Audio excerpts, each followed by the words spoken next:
تطور اللبس واللانجيري الحريمي. شوف الكاتس زمان والكاتس دلوقتي. اشمعنى مش فستان سهره؟ كله اللبس واللانجيري الحريمي. اللبس اتفرج على فساتين سهره دلوقتي عن زمان. اكيد شفت انت مثلا بريف هورت مثلا، اكيد شفت مثلا تايتانيك. ماشي. كانت الست بتضم جسمها بايه؟ بالكرسي. بتشد حاجه خلاص، فبتبين حاجه وتوسع حاجه. تمام. حلو. انت بتعمل ايه في التجميل النهارده؟ انت لغيت الكلام. بتعمل كرسي في جسمها بقى حقيقي. بتعمل تايتنج للجسم، البيلرز، الاعمده، بترجع الدنيا تاني للاعمده الاساسيه اللي في الجسم. ماشي.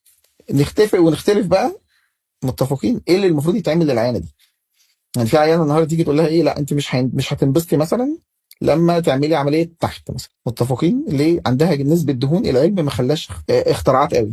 حلو. يعني زمان كنا نيجي نسمع او بغرض التوبيك بتاعنا ده مثلا، انا هعمل دايت، انا مش هعمل شفت وهعمل دايت. حلو. انت عندك خلاف على دي؟ عندك خلاف على دي؟ حلو جدا. لما اجي اقول لك انا النهارده ان الدهون في جسمك نوعين، الفا وبيتا. ماشي. ده مش كلام.